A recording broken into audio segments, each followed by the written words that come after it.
높아서 그 불쾌지수가 높을 줄로 압니다. 불쾌지수가 높은 가운데 그래서도 하나님의 말씀드리면 마음이 상쾌해지죠.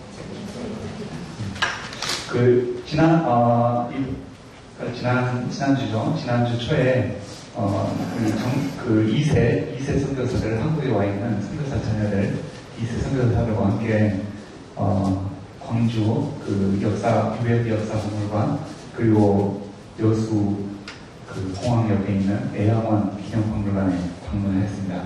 매년 2001년부터 시작해서 2019년까지 헬렌 사모님이 제가 콤비를 이뤄가지고 이 세대를 데리고 여행을 다녔는데 매년 배우는 바가 있고 은혜를 받는 바가 있는데요. 올해는 특별히 양집사의 간증을 듣고 많은 은혜를 받았습니다. 애양원에 나 환자 중에 양집사라는 분이 있었습니다. 이분이 이제 얼마 전에 돌아가셨다고 해요. 근데 이분이 과거 나병에 걸려가지고 두 눈을 잃었습니다. 시력을 잃었고 또 손가락도 다 망가져가지고 아무것도 할 수 없는, 일을 할 수 없고 아무것도 할 수 없는 그런 가운데 있었습니다. 그런데 이제 이분이 어느 날 전도를 받았어요. 동료 나환자에게 교회 한번, 미국에서 온 선교사들이 운영하는 교회가 있는데 교회 한번 가보자고. 그래서 이제 이분이 담대하게 거절했습니다. 내가 거기 왜 가냐고. 근데 이제 전도했던 분이 뭐라고 했냐면, 이 선교사님들은 미국에서 의대에서도 공부를 잘했고, 거기서 다 의사로서 잘 나갈 수 있는데, 태평양 바다 건너서 와가지고, 우리 나환자도 함께 하면서, 물도 잘 안 나오고, 전기도 잘 안 나오고, 이렇게 고생하면서, 전문을 가르치고, 청춘을 가르쳤는데, 그들이 운영하는 교회 한번 못 가느냐? 이렇게 얘기를 했다는 거예요. 근데 그 말이 이분의 마음에 굉장히 꽂혔습니다. 굉장히 깊이 뭔가 마음에 와닿는 바가 있어서 교회에 나갔는데 여기서 이분이 예수를 만났어요. 중생을 체험하게 됐습니다. 그리고 이제 집사가 됐습니다. 근데 이제 이분이 예수를 만나고 나서 내가 주님을 위해서 무엇을 할 수 있을까 생각해봤는데 눈도 멀었죠, 손도 망가졌죠, 할 수 있는 게 없어요. 그래서 이제 굉장히 고민하다가 들을 수는 있다는 것에 착각했습니다. 내가 들을 수는 있다. 그래가지고 이분이 그때부터 성경 테이프를 듣기 시작했어요. 한글로 된 성경 테이프를 듣기 시작했는데 이분이 들으면서 그 말씀을 암송을 하기 시작했습니다. 그래가지고 마침내 마태복음부터 계시록까지 신약성경 전체를 암송을 했어요. 그래가지고 이제 몇 년 전에 2세들이 펜스 해왔습니다. 마태복음 7장 1절. 우리 목사님들 마태복음 7장 1절. 뭐죠? 7장 1절. 네? 똑바로 해요? 네. 마태복음 7장 1절. 그러니까 이분이 줄줄줄 외우는 거예요. 그래서 이제 검증을 받았습니다. 근데 그래서 이분이 남은 삶을 자기가 간증하고, 이분의 간증 제목이 뭐냐면 항상 감사. 문이 있는 것에 감사하십시오. 손가락이 열마디에 있는 것에 감사하십시오. 그리고 주를 위해서 무엇이든 하십시오. 이분이 이제 간증 제목이었는데 똑같은 내용인데도 할 때마다 은혜가 넘치고 사람들 마음에 큰 은혜를 주었다고 합니다.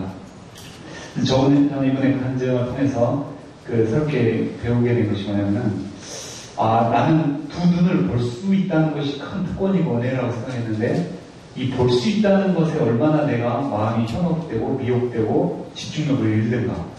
보이기 때문에 믿음을 잃어버리고, 보이기 때문에 정신이 산란해지고, 보이기 때문에 생각을 하고 하면서 얼마나 나의 시간을 많이 보내는가.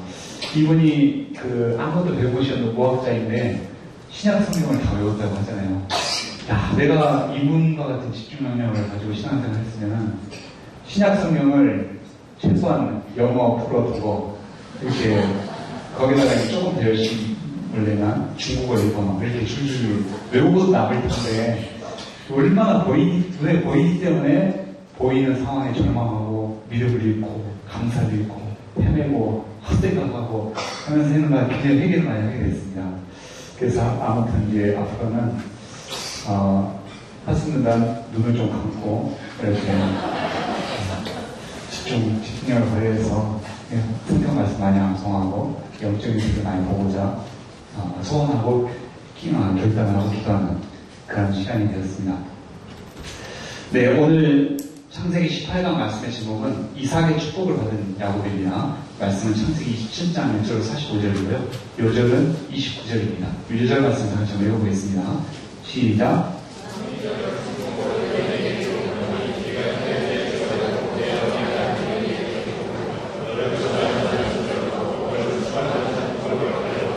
감사하신 하나님 아버지 귀한 시간을 감사합니다. 이 시간 이삭의 축복을 받은 야곱 말씀 보면서 우리도 하나님의 축복을 사모하고 하나님의 축복을 받는 종들이 되게 도와주시옵소서. 예수님의 이름으로 기도했습니다. 네, 오늘 말씀의 내용을 한마디로 요약하자면 쌍둥이 동생 야곱이 어머니 리고가 비밀리에 공모하여 형 에서를 비열한 사기극으로 속이고 본래 형에게 가야 할 장자의 축복을 빼앗는다는 것입니다. 이 본문은 그 내용이 매우 놀랍고 우리가 여기서 도대체 어떤 영적인 교훈을 얻을 수 있는지 찾기가 쉽지 않습니다. 자칫 목적만 정당하다면 수단은 어떻게 해서든 상관없다는 식의 위험한 결론에 도달할 수도 있습니다. 혹은 각 사람의 운명은 태어나기도 전에 이미 결정되어 있다는 운명론에 도달할 수도 있습니다. 그러면서 본문은 각자의 나름대로의 도덕적인 관점이나 개인적인 생각의 관점에서 보기보다 성경 저자의 의도가 무엇인가를 살펴야 할 필요가 있습니다. 예를 들어보겠습니다. 누가복음 16장, 우리 성경 많이 읽으시죠? 누가복음 16장에 나오는 비유가 뭐죠? 네. 네? 그렇죠. 네. 역시 성경을 많이 읽으시는 불의한 정직이 나왔습니다. 네. 불의한 청지기 비유를 보면 어떤 한 부자의 전 재산을 관리하는 재산 관리인이 있었습니다. 당시 그 헬라 시대에 부자의 재산을 관리하는 재산 관리인은 그 재산을 가지고 마음대로 운영할 수 있는 모든 권한이 주어졌습니다. 그런데 그는 마땅히 부자의 재산을 정직하게 잘 관리하고 또 안정적으로 이윤이 발생할 수 있도록 경영해야 할 책임이 있습니다. 그런데 그는 주인의 재산을 함부로 운용했습니다. 위험한 주식에 투자하고 장래가 불투명한 사업에 거금을 투자했습니다. 이 소식을 들은 주인은 그를 불러 지금까지 경영 보고를 하도록 하고 만약 문제가 있을 경우 그를 자르겠다고 경고했습니다. 이에 그는 내가 잘린 다음에 어떻게 먹고 살지 생각하고 이렇게 해야겠다 생각하며 주인에게 빚진 사람들을 하나씩 불렀습니다. 기름 100마를 빚진 사람은 50말로 삭감해 줬습니다. 밀 100석 빚진 사람에게는 80으로 삭감해 주었습니다. 이를 통해 잘린 후에 그 사람들의 도움을 받고자 하였습니다. 이 사실을 알게 된 주인은 그 재산 관리인이 지혜롭다고 칭찬하였습니다. 이 비유에서 잘리기 전에 주인의 재산을 가지고 빚진 사람들의 빚을 절반혹은 20% 삭감해준 재산 관리인은 도덕적으로 볼 때는 비난받아야 마땅합니다. 그를 통해서 도대체 어떤 교훈을 얻을 수 있을지 알 수 없습니다. 그러나 이 비유를 말씀하신 예수님의 의도를 생각해보면 이 세상의 돈이나 부나 명예는 내가 살아있는 동안 잠시 소유하고 있는 것이지 근본적으로 그것이 내 것이 아니라는 것입니다. 그러므로 그것을 내 임의대로 처분할 권한이 있는 동안 그것에 대한 소유권이 없어질 때를 대비해서 사용한다면 그것은 가장 지혜로운 것이라는 것입니다. 결론적으로 이 비유는 도덕에 대해 이야기하는 것이 아니라 내가 살아있는 동안 잠시 소유하고 있는 그 근본 소유권이 하나님께 있는 나의 능력이나 은사나 기술이나 명예나 돈 등을 그것을 다시 하나님께 돌려줄 때를 대비해서 살아있는 동안 그것이 필요한 사람들에게 적극적으로 사용하라는 메시지가 되겠습니다. 오늘 본문도 단지 윤리적이고 도덕적인 관점에서 바라보기보다 본문을 기록한 성경 저자의 의도가 무엇인지를 유심히 살펴야 합니다. 그래야 본문에서 하나님이 주시는 영원히 변찬을 귀한 영적인 교훈을 얻으시기를 기도합니다. 1절로 4절을 보십시오. 1절로 4절을 형제 자매순으로 여러분 읽어보겠습니다. 시작.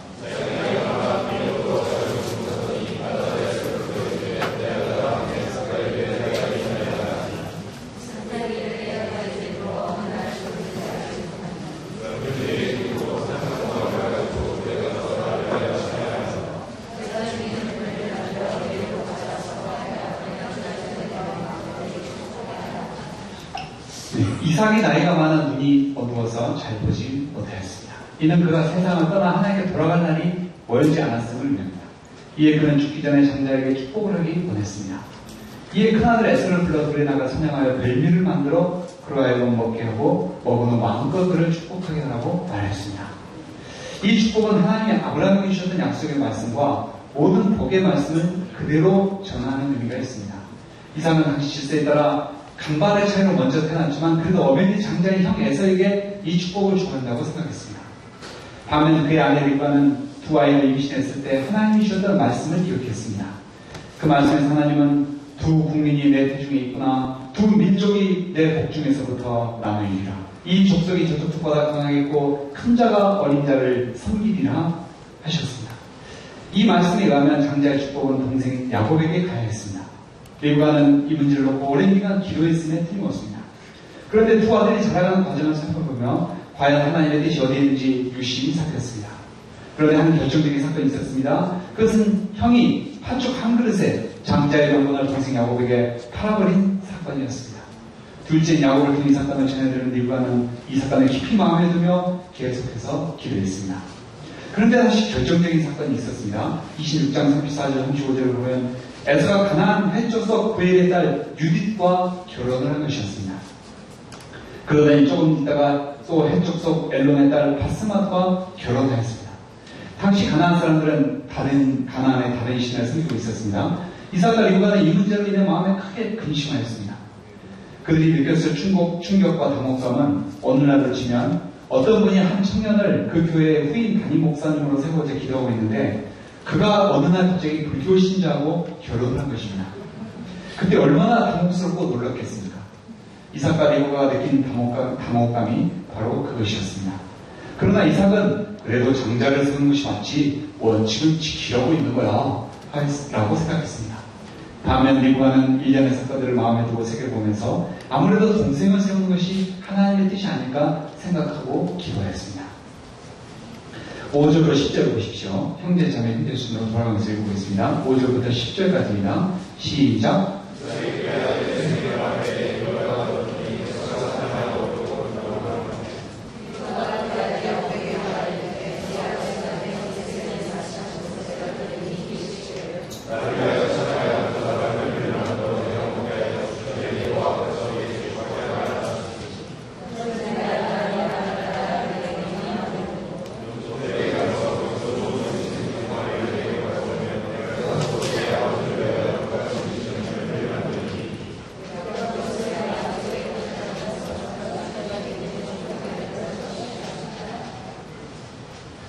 뭐든지 뭔가를 위해 마음을 들여 기도하면 그 사건과 그 기도 제목과 결정적으로 관련된 중요한 정보가 눈에 들어오고 귀에 들려오기 마련입니다.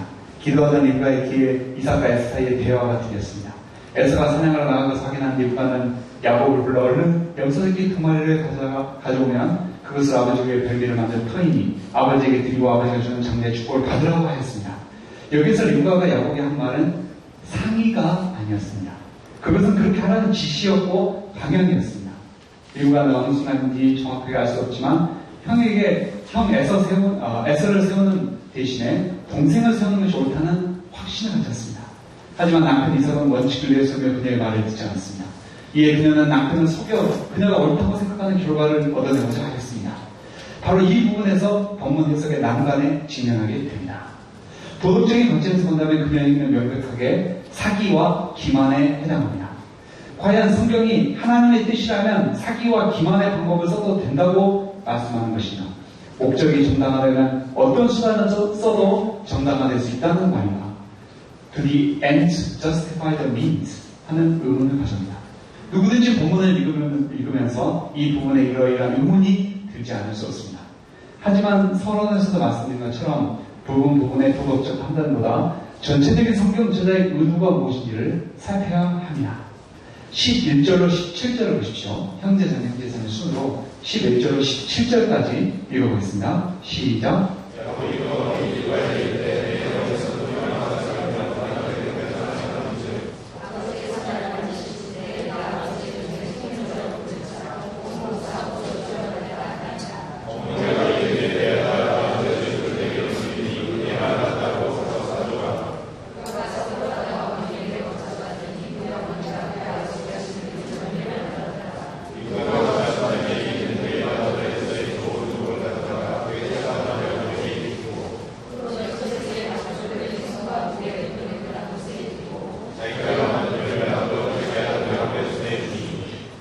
야곱은 어머니가 계획한 수법이 가야 통할까 싶었습니다. 형 에서는 털이 많고 자기는 피부가 매끈매끈한데 아버지가 만져보고 모든 것이 통하면 복은 어사하고 저주를 받지 않을까 염려했습니다. 이 어머니는 저주는 내가 받을 테니 내가 시키는 대로 하라고, 지금 이렇게 꽁글거리고 있을 시간이 없다고 시키는 대로 빨리 하라고 야곱의 등을 떠밀었습니다. 이 야곱은 어머니가 시킨 대로 하였고 일과는 큰아들 에서의 옷 중에 좋은 옷을 골라 야곱에게 입히고 연소새끼의 가죽을 그의 손과 목에 매끈매끈한 것을 입히고 별미와 떡을 야곱의 손에 들려 주었습니다. 18절 23절을 형제 자매순을 읽고 있습니다. 18절로 23절입니다. 시작. 야곱이 아버지에게 나가서 야곱이라 먹으니 주의 내가 이르노라 내가 너희가 누구냐. 야곱이 아버지에게 대답하되 나는 아버지가 야곱에게서 소리가 아버지께서 예비하신 대로 되었다. 너는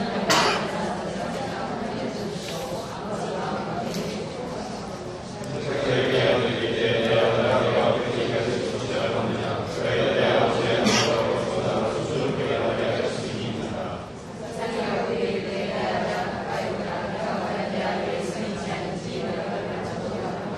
야곱이 그 아버지 이삭에게 가까이 가니 이삭이 만지라인데 성경 야곱에게 나가서 그것을 떠나가며.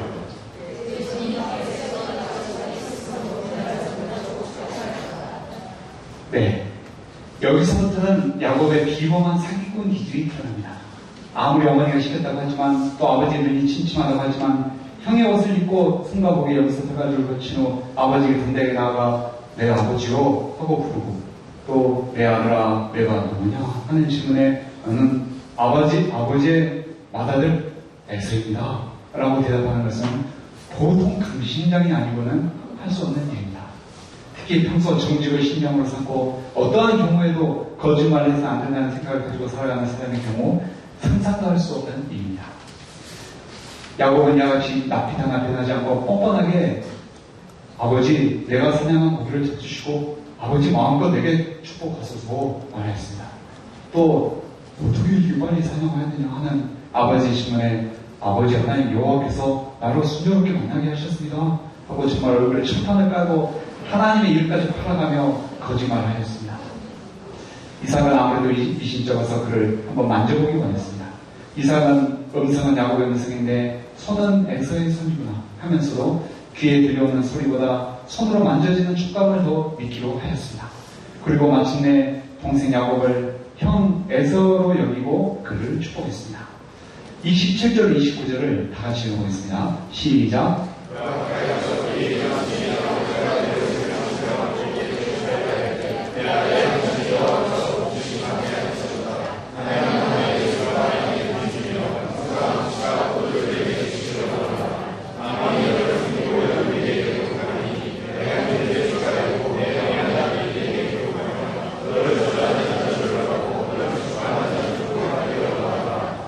이삭은 야곱에게 장자의 축복을 하였습니다. 하나님께서 하늘에 있을과 땅의 기름짐으로 그에게 복 주시기로 되어 있습니다. 풍성한 곡식과 포도주로 복 주시기로 되어 있습니다. 또 만민이 그를 섬기며 열국이 그에게 굴복하며 그가 형제들의 주가 되고 어머니 아들들이 그에게 굴복하며 그를 저주하는 자는 저주를 받고 그를 축복하는 자는 복을 받기를 기도했습니다. 이 축복의 기도는 하나님께서 아브라함에게 주셨던 약속의 말씀을 계승하는 기도였습니다. 이제 야곱은 아브라함에게 주셨던 그 약속의 말씀을 계승하는 약속의 계승자요 족장이요 아브라함 가문의 가장 큰 어른이 되었습니다. 한편 이삭이 야곱에게 축복하기를 맞추고 난 후 에서가 사냥을 끝내고 돌아왔습니다. 그가 별미를 만들어 아버지 사냥한 고기를 잡수시고 마음껏 내게 축복하소서 했습니다. 아버지 이삭이 깜짝 놀라 너는 누구냐? 그렇습니다. 아버지 누구긴요 그나들 에서입니다 대답했습니다. 이 대답을 들은 에서는 이삭은 힘이 크게 떨며 그러면 사냥한 고기를 내게 가져온 자가 누구냐? 네가 오기 전에 내가 다 먹고 그를 위하여 축복하였은즉 그가 반드시 복을 받을 것이라 말했습니다. 34절로 38절을 보십시오. 형제 자매 순으로 34절로 38절을 읽어보겠습니다. 시작.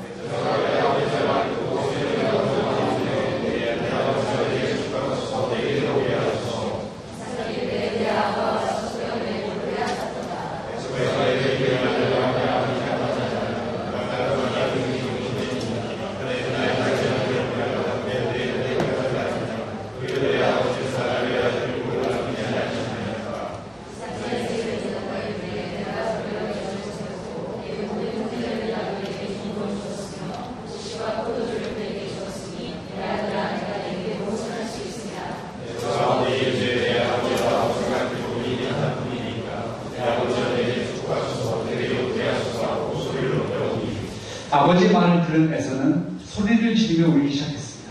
대성통곡을 하였습니다. 아버지, 내게 축복하소서, 내게도 축복하소서. 이삭이 말했습니다. 네가 와서 내 복을 다 빼앗았구나. 에서가 다시 말합니다. 그놈의 이름을 야곱이라고 약당하지 않습니까? 그가 나를 속인 것이 이번이고 두 번째입니다. 전에는 나의 장자의 명분을 빼앗고 이제는 내 복을 빼앗았습니다. 아버지, 내게 빌복이 없습니까? 이삭이 말했습니다.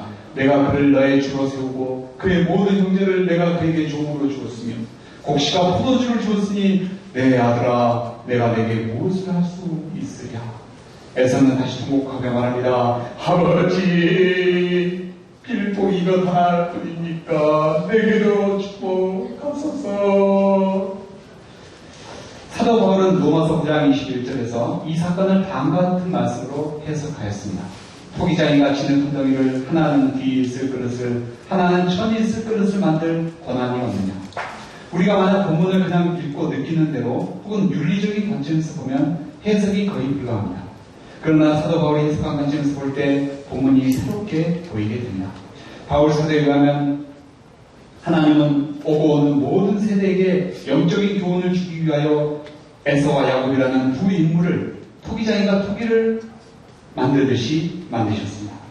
야곱은 하나님이 주시는 약속의 말씀이 얼마나 귀한지 그 가치를 아는 사람이었습니다. 이에 비해 에서는 그 가치를 가볍게 여기는 사람이었습니다. 또 장차받을 유업보다 지금 당장 기쁨과 만족을 누리는 것을 더 가치 있게 생각했습니다. 곧 장자의 먹는보다 한 그릇 팥죽을 맛있게 배불리 먹는 것을 더 낫다고 여겼습니다. 하나님 편에서 볼 때 이 세상의 모든 사람들은 에서와 같은 사람, 야곱과 같은 사람으로 나눌 수 있습니다. 야곱과 같은 사람은 하나님이 하시는 말씀을 들을 때 반응을 합니다. 하나님께서 천천히 말 진노의 심판을 대비하라고 말씀하시면 그 말씀을 진지하게 듣고 그 진노의 심판에서 구원을 얻으려면 어떻게 해야 하는지 묻습니다. 너희 죄를 진실하게 고백하고 회개하라 말씀하시면 그 말씀을 진지하게 생각하고 나의 부끄러운 죄를 고백하고 회개하여 죄상 받을 것인가 아니면 그대로 묻어두고 갈 것인가 고민합니다. 또 지금 당장의 이 순간보다 앞으로 반드시 다가올 미래를 생각합니다. 죽음의 때가 다가올 것을 생각하고 그 이유를 생각합니다. 그때 무엇이 진정으로 가치가 있고 소중한 것인지를 생각합니다. 반면에 세상에는 안타깝게도 에서와 같은 사람들이 있습니다. 에서와 같은 사람은 하나님이 하시는 말씀을 가볍게 생각하고 멸시합니다. 예전에는 학교에서 선생님이 말씀하시면 학생들은 스승님의 말씀이라고 기본적인 존경심과 경외심을 가지고 들었습니다. 그런데 요즘에는 학교에서 선생님이 말씀하셔도 가볍게 생각하고 행동하는 학생들이 많이 있습니다. 심지어는 선생님을 때리는 학생도 있습니다. 에서 같은 사람은 하나님이 하시는 말씀을 학교에서 꼰대 선생님이 하시는 말씀 정도로 가볍게 생각하고 무시합니다. 또 점차 다가올 영원한 세계에서 갇히는 것보다 지금 현재 이 순간 경험하며 짜릿하게 센슈얼하게 즐길 수 있는 것들을 더 가치 있고 소중하다고 생각합니다. 이 세상의 모든 사람들은 이 세상의 삶을 다 마치고 반드시 하나님 앞에 서게 됩니다. 그때 하나님께서 준비하신 영원한 복을 받게 됩니다. 하지만 하나님이 미리 주셨던 그 약속의 말씀을 가볍게 생각하고 무시하고 멸시했던 사람들은 하나님이 얘기하신 그 복을 받을 수 없습니다. 그 복은 하나님의 말씀을 중하게 생각하고 그 말씀을 존중하고 귀하게 여겼던 사람들에게 대신 돌아가게 됩니다. 나에게 주기로 예비했던 복까지 다 돌아가게 됩니다. 그 사실을 깨닫게 될 때 사람들은 소리 높여 울게 됩니다. 하나님 아버지, 지금이라도 회개하게 도와주세요. 지금이라도 복을 받게 도와주세요. 본문에서 슬퍼하며 소리 높여 우는 에서의 대성통곡 소리는 점차 이 땅에서 에서 같은 삶을 살던 이들이 마지막 날 뱉어낼 통곡의 소리를 예표하고 있습니다. 그러나 그날에는 아무리 대성통곡을 하여도 더 이상 복을 받을 기회를 얻을 수 없습니다. 히브리서 12장 16절 10절은 다음과 같이 말씀합니다. 음행하는 자와 꼭 한 그릇 음식을 위하여 장자의 명분을 판 에서와 같이 망령된 자가 없도록 살피라. 너희가 아는 바와 같이 그가 그 후에 축복을 이어받으려고 눈물을 흘리며 구하되 버림바가 되어 회개할 기회를 얻지 못하였느냐. 히브리서 저자에 가면 이 세상에서 누리는 모든 죄의 쾌락은 한 그릇 팥죽과도 같습니다. 그 한 그릇 팥죽을 먹으려고 영원한 장자의 명분을 팔아버리는 자는 에서와 같이 망령된 자입니다. 이러한 자들은 마지막 날 아무리 슬퍼하고 후회하고 대성통곡을 하여도 결코 다시 돌이킬 수 없습니다. 또 한편 에서는 육신을 상징합니다. 같은 배에서 쌍둥이로 나온 두 아들이 하나는 에서이고 하나는 야곱인 것처럼 같은 한 사람 안에도 야곱과 같이 영적인 것을 귀하게 여기고 사모하는 부분이 있는가 하면 동시에 에서같이 육신적이고 현세적이며 망령된 부분이 있습니다. 많은 이들이 늘어지게 늦잠을 자거나 물 좋은 곳으로 놀러가는 이 주일날 주님의 말씀을 듣기 위해 이 자리에 오신 것 자체가 우리 안에 야곱과 같이 하나님의 말씀을 사모하고 영원한 것을 사모하는 귀한 마음이 있다는 증거입니다. 그러나 우리 안에 에서와 같은 부분이 있습니다. 한 그릇 팥죽을 사모한 에서처럼 찰나의 시간에 지나가는 죄의 쾌락, 육신의 정욕, 안목의 정욕, 이 세상의 자랑을 더 사모하고 축구하는 마음이 있습니다. 이러한 마음이 들 때마다 회개하고 말씀과 성령의 능력으로 싸워 이겨야 합니다. 눈에 어른거리는 따끈하고 달콤한 팥죽보다 영원한 주님의 약속과 그 기업이 얼마나 소중하고 귀한 것인지를 생각하는 가치관이 있어야 하겠습니다. 오늘 본 말씀을 통해서 우리가 에서와 같이 망령된 자가 되지 않고 영원한 하나님의 약속의 말씀과 기업을 더 귀하게 여기는 가치관을 분명히 할 수 있기를 기도합니다. 웃는 에서에게 이삭은 그의 주소는 땅의 기름짐에서 멀고 내리는 하늘 일슬에서 멀 것이라고 하였습니다. 이는 그가 축복한 에돔 땅에 살게 될 것을 의미합니다. 그는 칼을 믿고 생활하겠고 그의 아우를 숨길 것이며 그가 그 메인을 벗어버릴 때는 그 멍에를 목에서 떨쳐버리라 하였습니다. 이는 에서의 후손이 이스라엘을 종처럼 섬기다가 예루살렘이 멸망한 후 마침내 독립할 것을 예언하고 있습니다. 또 그의 후손은 칼의 힘을 믿고 휘두르는 삶을 살게 됩니다.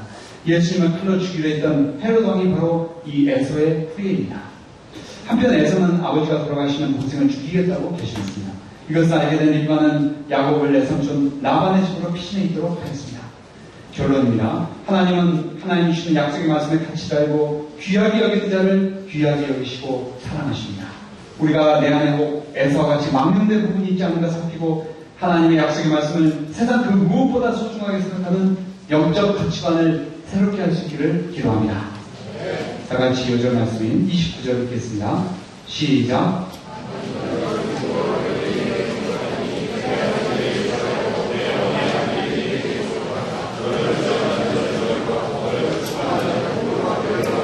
감사하신 하나님 아버지 귀한 말씀을 감사합니다. 저희가 에서같이 망령된 자가 되지 않고 하나님의 약속의 말씀을 귀히 여기고 사모하는 자들이 되게 도와주옵소서. 예수님의 이름으로